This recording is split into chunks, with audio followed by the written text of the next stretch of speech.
First kill के episode number 7 की शुरुआत में हम देखते हैं कि जैसा कि अब बॉडी मिल गई थी कुक की, तो हर तरफ इन्वेस्टिगेशन होना शुरू हो गई थी। उसकी बॉडी को बाहर निकाल लिया गया था और साथ ही में सेबेस्टियन अपने घर को भी क्लीन करवा रहा था कि जिसने भी उसके घर पे मॉन्स्टर और ये सारी चीजें लिखी है उन सबको हटवाना जरूरी था। और अब कॉलेज के अंदर वापस से पुलिस आ गई थी और सारे बच्चों से पूछताछ हो रही थी। सबसे पहले तो उन्हीं 5 लोगों से पूछताछ होती है जो कि उस दिन रात में पार्टी के अंदर थे, या फिर कह सकते हैं कि कुछ दिनों पहले जहाँ पे पुलिस वाले आए थे, छापा मारा था और सेबेस्टियन जूलियट और कैलाइपी को लेके वहाँ से गया था। तो वही सारे बच्चों से पूछताछ हो रही थी। सब अपने अलग अलग तरीके के थॉट्स दे रहे थे कि हाँ कुछ तो अजीब लग रहा था, कोई तो अलग तरीके से बिहेव कर रहा था, अभी इन्हें ढंग से याद नहीं है, लेकिन शक किसके ऊपर किया जाए ये बिल्कुल नहीं पता। नोवा की गर्लफ्रेंड बोलती है कि हम नहीं गए थे पार्टी में, हमें किसी ने बुलाया था। उसे याद नहीं आ रहा था अच्छी तरीके से कि पार्टी में आखिर उसे बुलाया किसने था। साथ ही में एक लड़का जिसने जूलियट और कैलाइपी को एक साथ देखा था, तो वो भी, तो जूलियट और कैलाइपी के ऊपर भी शक आ जाता है। इसी के साथ में बेन से पूछा जाता है, तो बेन भी बहुत ज्यादा हकला रहा था बार बार के अंदर, लेकिन वो खुद को काफी कॉन्फिडेंस से आंसर करता है, तो उसे कोई कुछ खास कहता नहीं है। जिसके बाद में कैलाइपी आती है, तो कैलाइपी कहती है कि आप लोगों को तो हमेशा ही मुझ पे शक रहता है। जहाँ पे ये पुलिस ऑफिसर्स कहते हैं कि उस पूरी बॉडी के अंदर से खून सूख गया था, तो तुम्हारा तो इससे कोई लेना देना ही नहीं है। तो कैलाइपी कहती है कि हाँ इसका मतलब तो यही है ना कि कोई मॉन्स्टर घूम रहा है, तो आखिर आप कहना क्या चाहते हैं। और बाहर की तरफ देखा जाता है कि स्कूल के जितने भी पेरेंट्स हैं सारे के सारे बाहर निकल आते हैं, एक साथ में नारे वगैरह लगाने लगते हैं कि हम हमारे बच्चे को इस स्कूल के अंदर पढ़ने नहीं देंगे और सारे बच्चों को यहाँ से बाहर निकाल देंगे। जितने भी स्कूल के काउंसलर वगैरह थे वो सब इन पेरेंट्स को समझा रहे थे कि आप शांत हो जाइए, सर्च किया जा रहा है कि आखिर मॉन्स्टर्स कौन है, पता जल्दी लगा लिया जाएगा। तो ये पेरेंट्स बस भड़कते ही जा रहे थे कि आखिर आप पुलिस वालों से कोई भी काम नहीं हो पा रहा है। यहाँ पे जूलियट भी परेशान हो गई थी क्योंकि जो बेन की माँ है बनी, वो ही सबकी लीडर बनी फिर रही है और वही सबको बार बार में मोटिवेट कर रही है। साथ ही में जूलियट से कोई भी पूछताछ हुई ही नहीं थी उस मर्डर से रिलेटेड, क्योंकि जूलियट डीए की बेटी थी, तो अब उसे और ज्यादा परेशान नहीं किया जाता है। जबकि हम सबको पता है कि मारा जूलियट नहीं था, क्योंकि कुक उस वक्त कैलाइपी को बहुत ज्यादा परेशान कर रहा था। अब वो बेन को कहती है कि प्लीज अपनी माँ से जाके बात करो। जिसके बाद में सीन यहाँ जूलियट और कैलाइपी के ऊपर शिफ्ट हो जाता है। ये दोनों आपस में बात करते हैं और पता चलता है कि कंटिन्यूअसली इन सबसे पूछताछ हो रही है। और साथ ही में लोगों को ये भी पता चल गया है कि किसी वेम्पायर ने ही उस आदमी को मारा था। तो अभी सारे लोग वेम्पायर्स को ढूंढने में लग गए हैं। तो यहाँ पे कैलाइपी का कहना था जूलियट को कि उसे उसके घर चलना चाहिए, उसकी फैमिली जरूर जूलियट को प्रोटेक्ट करेगी। तो जूलियट हंसने लगती है कि तुम्हारी फैमिली मॉन्स्टर हंटर की फैमिली है, मुझे 1 मिनट भी नहीं लगाएगी मारने के अंदर और वही का वही खा भी जाएगी। तो कैलाइपी कहती है कि नहीं ऐसा बिल्कुल भी नहीं है,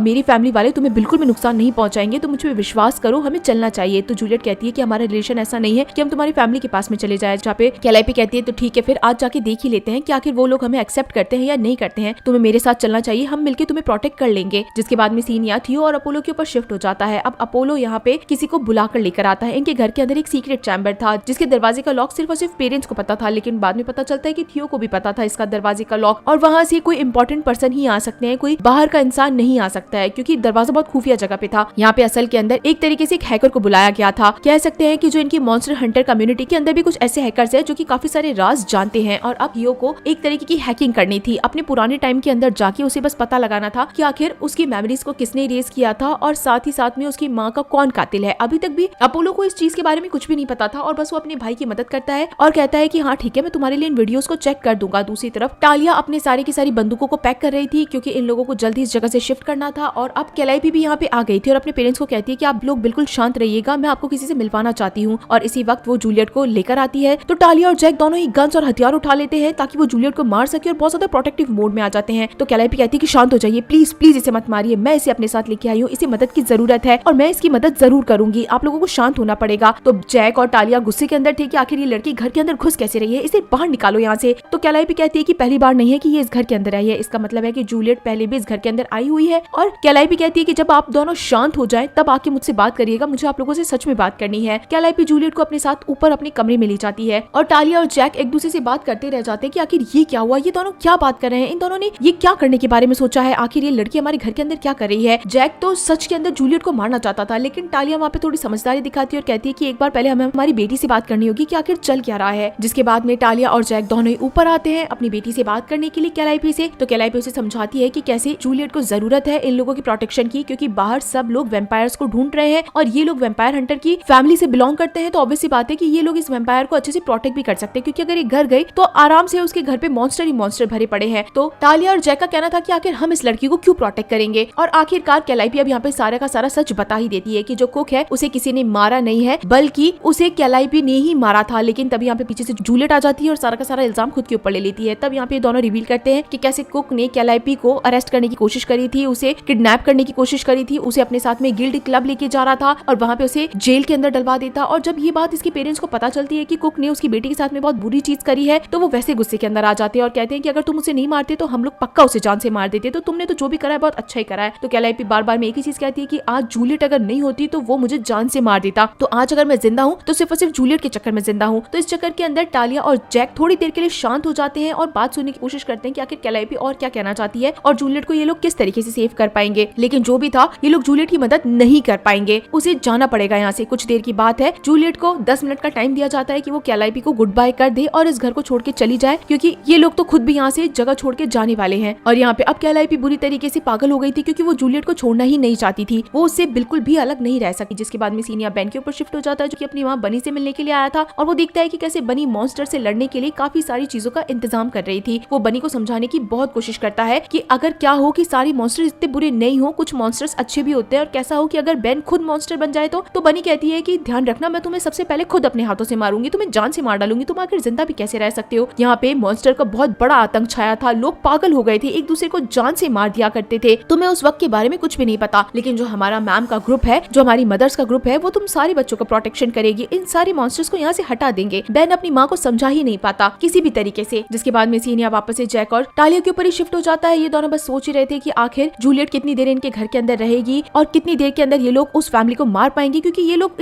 इस वैम्पायर फैमिली से बहुत ज्यादा परेशान हो गए थे। तो जूलियट को इस घर से बाहर निकालना ही था। तभी इतनी देर में कोई इनके घर पे आता है, जो कि गिल्ड क्लब से आए थे, और साथ ही में 2 आदमी भी लेकर आई थी ये लेडी, जो कि चांदी की बड़ी बड़ी जंजीरें लेकर आई थी। असल के अंदर गिल्ड क्लब के मेंबर इस फैमिली के ऊपर नजर रख रहे थे। तो इन लोगों को अच्छी तरीके से पता था कि वैम्पायर जो है वो इनकी बेटी से बात करती है, इसका मतलब जूलियट कैलाइपी से बात करती है तो जरूर इनके घर पे मिलेगी। जैक मना करता है कि नहीं, हमारे घर पे कोई भी नहीं है और आप इस तरीके से मेरे घर की छानबीन नहीं कर सकते। लेकिन ये मेंबर बात नहीं मानती और कहती है कि अगर तुमने हमें चेकिंग नहीं करने दी तो इसका मतलब साफ है कि तुम्हारे घर के अंदर तुमने वैम्पायर को छुपा रखा है, तुम हम लोगों से गद्दारी कर रहे हो। जैक को ना चाहते हुए भी अपने घर के अंदर इन लोगों को आने देना पड़ता है ताकि ये लोग चेक कर सके। इतनी देर के अंदर ऊपर से देख लिया था जूलियट और कैलाइपी ने कि इनके घर के बाहर कोई है और इन्हें जल्द से जल्द यहाँ से भागना पड़ेगा। अब पूरे घर को चेक किया जाता है तो घर के अंदर कोई भी नहीं मिलता। तो जान करके टालिया इन्हीं के ऊपर ही भड़क जाती है कि आखिर तुम बताओ मेरी बेटी कहाँ गई है। तुम लोगों के चक्कर में अगर मेरी बेटी कहीं गायब हुई तो मैं तुम लोगों को कहीं नहीं छोड़ूंगी। तुम हमेशा ध्यान रख रहे हो ना मेरी बेटी कहाँ पर है, हमारे घर के ऊपर ध्यान रख रहे हो, तो बताओ आखिर कहाँ है। जिसके बाद में ये मेंबर कहती है कि मेरे ऊपर ज्यादा जोर जबरदस्ती करने की जरूरत नहीं है, तुम लोग खुद कितनी सारी चीजें छुपा रहे हो और एक के पीछे एक झूठ बोले जा रहे हो, तो सोचो तुम लोगों का क्या होगा। दूसरी तरफ हम देखते हैं कि अपोलो और थियो मिलके वही सारे वीडियोस देख रहे थे कि आखिर कैसे लेगेसी वैम्पायर्स को मारा जा सकता है। वीडियोस देख देख के बहुत ज्यादा हंसी आ रही थी, लेकिन थियो कहता है कि प्लीज इनके ऊपर थोड़ा सा फोकस करो, जरूर हमें कुछ ना कुछ चीज तो मिल ही जाएगी। जिसके बाद हम कैलाइपी और जूलियट को देखते हैं। जूलियट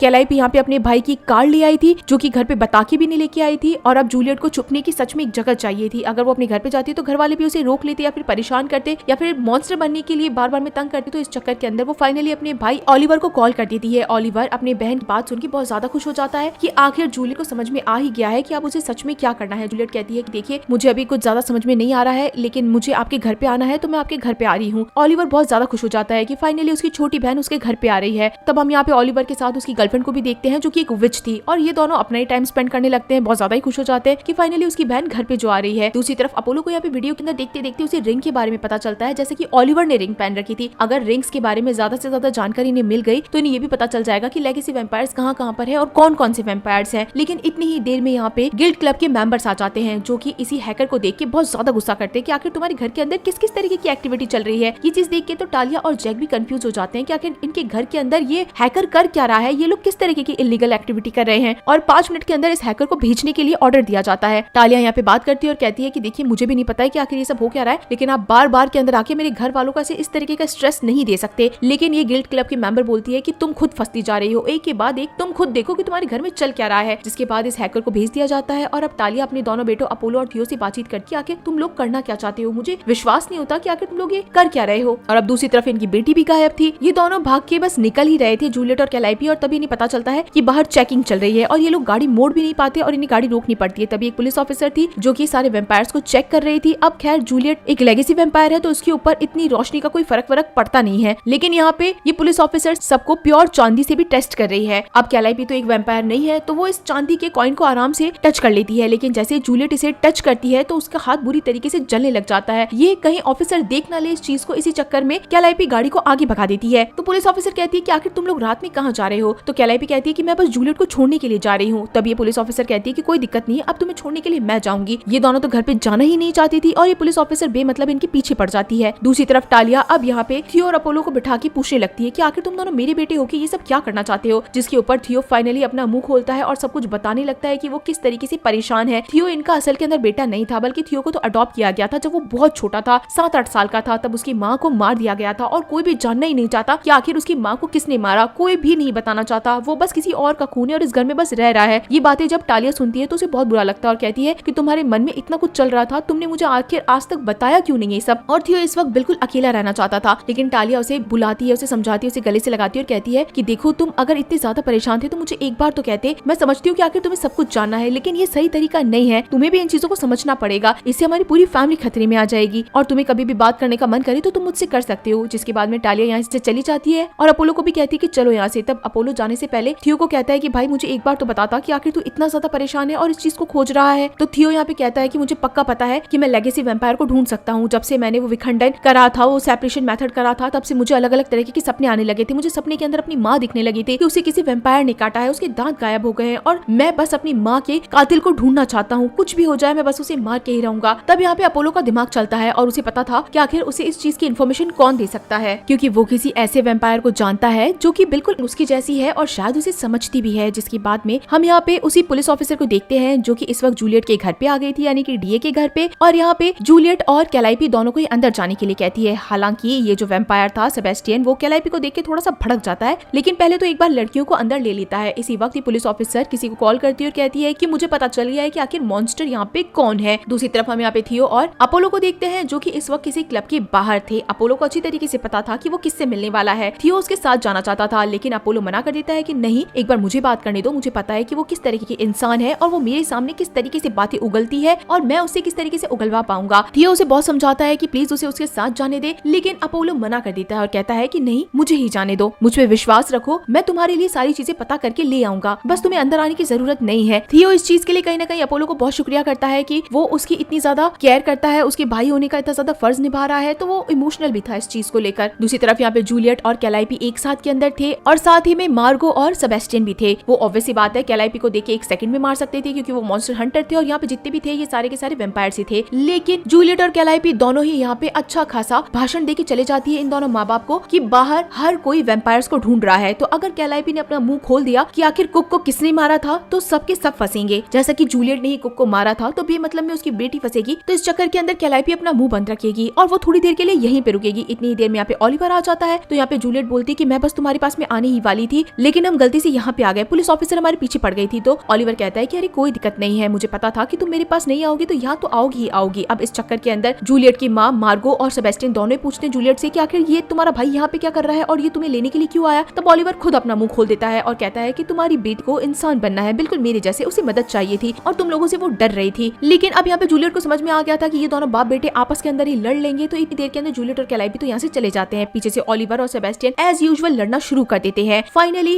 ओलिवर को ये बात पता चल गई थी कि सेबेस्टियन अब असली वाला सेबेस्टियन नहीं रहा है, उसके अंदर नागरानी घुस चुकी थी, उसके अंदर वेनम है, उसके अंदर एक तरीके का सांप का जहर है जो कि बहुत ज्यादा खतरनाक हो चुका है। तो वो अपने नॉर्मल सेंसेस में है ही नहीं, इसी के कारण ये दोनों एक दूसरे को जान से मारने पे बहुत ज्यादा उतारू थे। लेकिन फिर भी सेबेस्टियन ने ओलिवर को छोड़ दिया था और उसे कहता है कि मेरी फैमिली से दूर रहा करो और आज के बाद अगर यहाँ पे आए तो तुम्हारा सच में अच्छा नहीं होगा, मैं तुम्हें यहीं से मार के भेज दूंगा। ओलिवर को कहीं ना कहीं पुरानी मेमोरीज याद आने लगती है और वो बस यहाँ से परेशान होकर चला जाता है। जिसके बाद हम देखते हैं कि अब इन्फॉर्मेशन मिल गई थी कि आखिर मॉन्स्टर कौन है। तो काफी सारे लोग डीए के घर के बाहर यानी कि सेबेस्टियन के घर के बाहर आके नारा लगाने लगते हैं। यहाँ पे बेन आके अपनी माँ को रोकने लगता है। तो यहाँ पे बनी फाइनली समझ जाती है कि बेन को पहले से ही पता था कि आखिर मॉन्स्टर कौन है और ये चीज बेन पहले से जानता था। तो बेन कहता है कि नहीं, ऐसा बिल्कुल नहीं है। लेकिन बनी यहाँ पे ये पहचान जाती है कि जूलियट और कैलाइपी के अंदर से कैलाइपी मॉन्स्टर है। तो बेन एकदम चुप हो जाता है, लेकिन ओवरऑल किसी गलत के ऊपर इल्जाम जा चुका था। दूसरी तरफ जूलियट और कैलाइपी एक साथ में अपने रूम के अंदर थे, टाइम स्पेंड कर रहे थे और इतनी ही देर के अंदर यहाँ पे बेन आ जाता है, जिसे पता चलता है कि कोई भी अब यहाँ से भाग नहीं सकता है। बाहर बहुत बुरी वाली चेकिंग चल रही है, सारे पुलिस ऑफिसर सिल्वर कॉइन लेके खड़े हैं। इवन जूलियट का तो हाथ भी जल गया था। लेकिन बेन यहाँ पे सबको इन्फॉर्म करता है कि यहाँ पे एक बहुत बड़ा ट्विस्ट हो गया है। कोई भी जूलियट को नहीं समझ रहा है कि वो वैम्पायर है, बल्कि कैलाइपी को समझ रहा है कि वो एक वैम्पायर है। तो अगर उसके ऊपर कोई टेस्ट होंगे तो भी किसी को पता नहीं चलेगा। इसका मतलब है कि ये लोग यहाँ से अच्छी तरीके से भाग सकते हैं। दूसरी तरफ यहाँ पे सेबेस्टियन और मार्गो पुलिस ऑफिसर को कॉल करते हैं ताकि यहाँ के सामने की भीड़ को हटाया जा सके। लेकिन जो पुलिस ऑफिसर थी वो भी कोई खास इंटरेस्ट नहीं दिखाती है और न ही इनकी हेल्प करती है, बल्कि बनी को ही कॉल पकड़ा देते हैं और बनी कहती है कि अगर तुम हमारे ऊपर किसी भी तरीके का जोर आजमाना चाहोगे तो तुम्हारे ऊपर ही भारी पड़ेगा, तुम हमारा कुछ भी नहीं बिगाड़ सकते। जो तुमने घर के अंदर मॉन्स्टर को छुपाया है उसे बाहर लेकर आओ और उसे जान से मारो। इन लोगों को भी नहीं पता था कि आखिर ये लोग कैलाइपी के बारे में बात कर रहे हैं, लेकिन सेबेस्टियन इतना भयंकर भड़का हुआ था कि वो बनी को जिंदा खाना चाहता था। तो मार्गो मना कर देती है कि अपने सीनियर को कॉल करो और उनसे मदद मांगो, तुम ऐसे किसी को जान से नहीं मार सकते। जिसके बाद में सीनियर एलिनोर के ऊपर शिफ्ट हो जाता है। वो अपने हमेशा वाले बार के अंदर बैठी थी और तभी यहाँ पे अपोलो भी आ जाता है उसका साथ देने के लिए। सेम ड्रिंक पीता है, आपस में बातचीत करते हैं और उसके बाद में वो एलिनोर को ले जाता है कि क्यों ना अंदर जाके बात करें। दोनों एक दूसरे से इंटीमेट होना शुरू कर देते हैं। अपोलो के दिमाग में था कि वो एलिनोर से बातें इस वे के अंदर निकलवा दे कि आखिर कितने तरीके के वेम्पायर होते हैं, कौन कौन होते हैं, वो क्या क्या चीजें करते हैं। और कहीं ना कहीं एलिनोर बोल भी रही थी कि आखिर किस तरीके के वेम्पायर होते हैं और उसने गले में किस तरीके का नेकलेस पहन रखा है। बाहर थियो बहुत देर से वेट कर रहा था और वो अंदर आ जाता है कि आखिर चल क्या रहा है और अपोलो किसी परेशानी के अंदर तो नहीं है। यहाँ पे एलिनोर कुछ चीजें बोलने ही वाली थी, लेकिन इतनी देर में थियो आ जाता है। थियो को ये चीजें बहुत गड़बड़ लगती है। उसे लगता है कि अपोलो कोई भी चीज का जवाब नहीं निकलवा पाएगा और एलिनोर भी भड़क जाती है कि इसका मतलब तुम दोनों की कोई साजिश थी, तुम दोनों मिलकर मुझसे सवाल करना चाहते थे, अब तो तुम दोनों ही मरोगे। अब यहाँ पे इनके बीच में बहुत गजब वाला झगड़ा हो जाता है। अपोलो भी उस वक्त एलिनोर को बचाता नहीं है बल्कि उसके ऊपर भयंकर वाला अटैक कर देता है। अपोलो और थियो के पास में एक चांदी का बहुत ही मोटा वाला खंजर था और वो एलिनोर को पकड़ के बस उसके पेट के अंदर घुसाने वाली थी और एलिनोर सही टाइम पे हट जाती है और वो जो अपोलो के हाथ में खंजर था वो जाके सीधा थियो के पेट में लगता है। एलिनोर तो बच जाती है, ऑलरेडी वो गुस्से के अंदर थी कि ये लोग मुझे मारना चाहते थे। और एलिनोर यहाँ पे अपना मैजिक भी करके चली जाती है कि इनमें से किसी को याद भी नहीं रहेगा कि आखिर किसने किसको मारा था और सारी की सारी मेमोरीज गायब हो जाती है कि आखिर यहाँ पे हुआ क्या क्या था। जिसके बाद में सीनियर जूलियट और कैलाइपी के ऊपर शिफ्ट हो जाता है। मार्गो यहाँ पे आती है जो कि कैलाइपी को यहाँ से जाने के लिए कहती है और कहती है कि तुम दोनों साथ नहीं रह सकती। जूलियट मना करती है कि बाहर इतने सारे लोग खड़े हैं, सारे के सारे प्रोटेस्ट कर रहे हैं, वो बुरी तरीके से हमारे ऊपर हमला बोल देंगे, आपको कुछ समझ में नहीं आ रहा है क्या। तभी यहाँ पे अब कैलाइपी खड़ी होती है और कहती है कि ठीक है मैं नीचे चली जाती हूँ, नीचे जितने भी लोग प्रोटेस्ट कर रहे हैं वो सारा मेरा टेस्ट करेंगे, मैं टेस्ट के अंदर पास हो जाऊंगी। जिसके बाद वो मेरे घर पे जाएंगे तो उन्हें क्या मिलेगा, भर भर के हथियार, और उन्हें पता चलेगा कि हम तो खुद एक मॉन्स्टर हंटर है। और साथ ही में ये भी पता चलेगा कि हम लोग किसके घर पे अटैक करने वाले थे, जहाँ पे आपकी फैमिली का नाम आएगा और उसके अंदर सारी डिटेल्स होगी कि आपकी फैमिली एक लेगेसी वैम्पायर है। तो अब बताइए मैं यहाँ से जाऊँ या नहीं जाऊँ, अब आप जैसा कहेंगी मैं वैसा ही करूंगी। इसका मतलब था कि मार्गो खुद ही अपनी बातों के अंदर फंस गई थी कि अगर वो कैलाइपी की मदद नहीं करेगी यहाँ पे छुपने के अंदर तो ये फैमिली भी पकड़ी जाएगी। इस चक्कर के अंदर मार्गो ये सारी बातें सुन के चली जाती है। मार्गो तो खैर चली गई थी, लेकिन जूलियट को ये चीजें सुन के बहुत ज्यादा बुरा लग रहा था कि आखिर कैलाइपी की फैमिली क्या करना चाहती थी। वो पूरी की पूरी जूलियट की फैमिली को मारना चाहती थी। तो कैलाइपी कहती है कि आखिर मैं इसमें क्या कर सकती हूँ, तुम लोग वैम्पायर्स हो और पहले हमारे बीच में ये सब चीजें नहीं थी। लेकिन जूलियट को पता था कि आज नहीं तो कल कैलाइपी की फैमिली इनके ऊपर जरूर अटैक करेगी। तब जूलियट कैलाइपी का हाथ अपने सीने पे रखती है और कहती है कि क्या मैं तुम्हारे पास सेफ हूँ। तो कैलाइपी उसे वादा दिलाती है कि हाँ वो यहाँ पे हमेशा सेफ रहेगी, कभी भी उसे कोई भी किसी भी तरीके का नुकसान नहीं होगा। और अब अगर इन्हें बचना है तो जरूर इनका भाई इनकी मदद कर सकता है। कैलाइपी अपने भाई थियो को कॉल करती है, लेकिन कॉल अपोलो उठाता है और अपोलो को इस वक्त कुछ भी याद नहीं था कि उसके भाई के साथ में क्या हुआ था। अपोलो बस जोर जोर से रो रहा था कि उसका भाई जिंदा नहीं है और यहाँ पे क्या हुआ किसी को कुछ भी नहीं पता। इसी के साथ में गाइस ये सेकंड लास्ट एपिसोड यहीं पे खत्म हो जाता है। तो चलिए फिर मिलते हैं आप सभी लोगों से इस सीजन की आखिरी एपिसोड में, तब तक के लिए टाटा।